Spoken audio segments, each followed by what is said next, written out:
Existe uma árvore, igreja, se eu não me engano, não tiver enganado o nome dela, não tem aqui no Brasil não, tem mais para o lado do Oriente, o lado do Israel, porque é lá de lá. Chama, se não me engano, tâmara, o nome dessa árvore. Ela leva mais ou menos por volta de 100 anos para dar fruto. Quantos anos? 100 anos, é muita coisa, não é verdade? 100 anos. E um dia eu vi um jovem pregador dizendo que foi até Israel e ele viu uma plantação enorme de tâmara, assim, ó, carregadinha, coisa mais linda. E Deus ministrou algo no coração dele e eu vi que lá foi que coisa tremenda. E Deus ministrou no coração dele o seguinte, falou assim, ó, tá vendo? A geração de hoje está colhendo o fruto daquilo que foi plantado há anos, há 100 anos atrás. Eles estão comendo do fruto da tâmara. E a pergunta que Deus fez no coração daquele jovem, dizendo o seguinte: você vai comer do fruto e plantar para a próxima geração, ou você vai apenas consumir o fruto? E a palavra que o Senhor traz para a reflexão nossa nessa noite é um ambiente de glória como este, um ambiente bonito, gostoso, onde a gente vê a glória de Deus, a manifestação da presença de Deus em nossas vidas. Nós podemos estar com um barracão lindo como este, nós podemos estar aqui sentado numa cadeira cheia de mofada, podemos estar tudo tão bonito, tão gostoso, porque pessoas plantaram para que a gente estivesse aqui hoje. Homens perderam às vezes a esposa, o esposo, perdeu filhos, plantando o Evangelho, para que nós tivéssemos a liberdade do Evangelho, plantando às vezes dor, para que nós tivéssemos paz. E olha que eu nem cheguei em Jesus, eu estou falando de pessoas normais, que plantaram para que a geração futura viesse a colher. E hoje nós vemos um avivamento dentro do nosso país, e quando eu digo avivamento, eu sei que estamos longe disso, precisamos um despertar muito maior do que temos, mas nós temos hoje igrejas esparramadas para muitos lugares. Eu, quando eu era criança, eu tinha que andar por volta de 4, 5 quilômetros a pé para poder chegar numa igreja. Hoje a gente tropeça numa igreja e cai de cabeça na outra, não é verdade? Ou seja, tem muita igreja e glória a Deus por isso. Mas por que temos isso? Porque teve homens e mulheres que plantaram as tâmaras há 100 anos, há 300 anos, há 50 anos, há 30 anos, outros há 10 anos, mas plantaram não para eles. Eles comeram do fruto talvez da época que foram plantar, que eles estavam recolhendo, mas eles comiam, consumiam e plantaram para a próxima geração, e nós somos essa geração de hoje que estamos colhendo deste fruto. Agora a pergunta que o Espírito diz para nós é o seguinte: nós vamos apenas consumir do fruto ou vamos plantar para a próxima geração? Esse é o grande X da questão. Vivemos numa geração onde o consumismo é muito grande. É muito grande. Se você estudar um pouquinho de economia, qualquer estudo básico, você fala: nossa, a taxa de juros está tão alta. Por que a taxa de juros está alta? Para o povo parar de consumir. Eu vou subir o juro para que você não consuma, porque se você consumir, a inflação vai subir. Então o que eu estou querendo dizer com isso? Nós queremos consumir o tempo todo. A gente vai lá, compra uma televisão, a televisão já está pequena, vou lá comprar uma maior, está pequena, vou comprar uma maior ainda. Eu vou lá, compro um carro, ai, nossa, como eu queria ter um Fusquinha, né? Como eu queria ter um Chevette, compro o Fusquinha, compro o Chevette, já não está feliz com o Fusquinha, com o Chevette, vai crescendo, aí de repente chega num carro um pouquinho mais, né, 2000 e alguma coisa, e nossa, mas eu queria aquele lá. A gente quer sempre alguma coisa a mais, estamos consumindo, porque nós vivemos no mundo consumista. Só que nós temos que entender que quanto mais a gente consome, mais nós temos o quê? Que plantar. Porque se a gente começar a só consumir, uma hora vai acabar. Não é verdade isso? Uma hora acaba. E às vezes nós não temos a paciência de esperar o ciclo. A palavra do Senhor em Provérbios 3 fala assim, que é um tempo para todas as coisas. É um tempo para plantar e um tempo para colher aquilo que plantou. E nós queremos apenas colher e esquecemos que tem que plantar. Porque se não plantarmos, a nossa geração amanhã vai sofrer. vai sofrer. A nossa geração amanhã não vai ter o melhor da terra. E o que Deus prometeu para nós não foi apenas o céu, foi o melhor dessa terra, sim ou não? Só que para isso precisamos de uma boa gestão. Para isso precisamos entender que essa igreja, ela precisa se multiplicar. Vocês lembram da palavra dos 5 talentos? Ou melhor dizendo, dos talentos, 10 talentos? Foi entregado um talento para um talento para o outro, talento para o outro. Aquele que multiplicou o talento, mais foi acrescentado na vida deles. Mas aquele que enterrou o talento, foi tirado até o que ele tinha. E muitas das vezes nós perguntamos assim: Senhor, por que nós não sofremos aquele avivamento?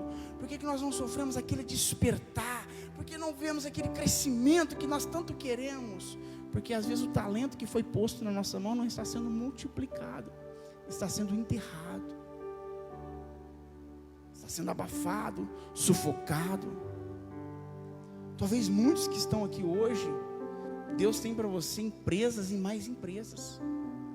Deus quer dar para você, não é uma, não é duas, não é três, é 10 empresas para você administrar. Só que talvez Ele está confiando em você apenas uma CLT agora. Mas Ele quer que você multiplique isso, que você faça com que isso desenvolva. Ele quer que você faça com que isso seja útil, para que Ele venha acrescentar mais na tua vida. Aí se nós falamos, não, é pouco, eu recebi só um talento, eu vou enterrar para não perder o que eu tenho. Aí o Senhor chega e Ele toma até mesmo aquilo que lhe foi dado. Então quanto mais é entregue na tua mão, que seja simples, que seja muito, você tem que fazer aquilo multiplicar. Aprenda isso. Tudo que chega na tua mão tem que multiplicar. Uma família tem que multiplicar. Você é homem, você é mulher, você casou, o que você faz? Você multiplica. E não apenas multiplicar tudo, você tem que compartilhar. Isso são princípios que você, crendo ou não crendo, eles é aplicável e é aplicado na vida de todos, do ímpio e do crente. E quando eu digo ímpio, eu digo até mesmo aquele que pratica a impiedade, porque ímpio significa o que pratica a impiedade. E os princípios são aplicados neles da mesma forma. E às vezes a pessoa, ela não tem um conhecimento da palavra, não tem um conhecimento do reino, mas ela cumpre princípios até mesmo sem conhecer. Eu me lembro uma frase que um amigo meu dizia muito. Eu falava, ele via passar um carro, né? A Thiago vai lembrar desse amigo. Passava um carrão na rua assim, eu falava, Senhor, é o ímpio, meu Deus. E nós aqui de bicicletinha, né? Tudo jovem. Nós de bicicletinha, é o ímpio, meu Deus. E o crente de bicicletinha. Mas às vezes o ímpio está praticando princípios que o crente não pratica. Estão entendendo, irmãos? Porque a prosperidade, ela está muito além de uma oração. A prosperidade está muito além de ser um dizimista e um ofertante. Está muito mais além, tem que ter princípios. Tem que se cumprir princípios. E compartilhar e multiplicar aquilo que vem na tua mão é princípio. É confiar. Deus confiou algo em você. Deus confiou a esposa, aí machuca a esposa. Deus confiou o esposo, despreza o esposo.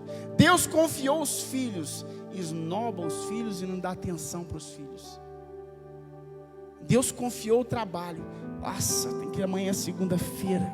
Que tristeza, que porcaria. Tem que ir amanhã trabalhar. Então Deus confiou algo, muitas vezes machucamos, desprezamos, enterramos e falamos, Senhor, por que não vem sobre mim as tuas bênçãos? Porque simplesmente não cumprimos princípios. Quem está entendendo?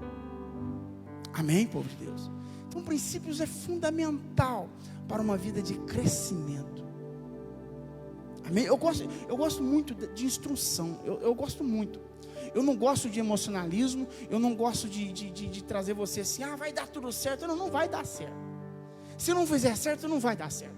Por mais que você seja crente, por mais que você seja dizimista, se seja ofertante, você está na igreja, se você fizer errado, vai dar errado. Não é verdade? Mas a nossa mente tenta o tempo todo nos sabotar. Eu tenho que cumprir. O que Jesus disse em Mateus 23, 23? Quando ele traz a repreensão sobre o dízimo, ele fala assim, ó, não trazei apenas o dízimo das hortelãs. Não adianta você praticar essas coisas e errar nas outras coisas. Quando eu era criança, eu me perguntava para mim, e às vezes perguntava para a autoridade espiritual, e às vezes eles não sabiam me responder, e eu perguntava, Senhor, olha o que eu vou dizer, igreja, por que às vezes a pessoa está lá fora, ela não é dizimista, ela não é ofertante e ela prospera? E às vezes tem dizimista e ofertante na igreja e não prospera. Por que, Senhor? Eu não tinha resposta. Hoje eu tenho. Porque cumpre princípios. Às vezes ela não entende que tem que trazer os 10% na casa de Deus, mas ela pega a 10ª parte que vem na mão dela e ela ajuda uma pessoa lá fora, porque ela não entende. Agora, se ela entender, tem que trazer na onde? Na casa de Deus. Porque trazendo na casa de Deus, ela ajuda outras pessoas da mesma forma. Amém? Da mesma forma. Quando não há entendimento, por favor, não estou falando para você catar seu dízimo, sua oferta e ajudar lá fora e deixar a casa de Deus às moscas. Não resolve fazer isso, porque aí não vai ter que fechar a porta. Mas a pessoa não tem entendimento, ela não sabe que tem que trazer, mas ela sabe que ela tem que compartilhar aquilo que foi dado na mão dela. Então ela vai lá e ajuda um, ajuda outro, ajuda outro. Nós que entendemos a obra de Deus, nós trazemos na casa de Deus, para que haja sustento na casa de Deus, para que mais almas sejam arrebanhadas. Porque maior do que eu dar uma cesta básica, é eu aplicar o reino na vida das pessoas. Sim ou não? Só que uma coisa não isenta a outra.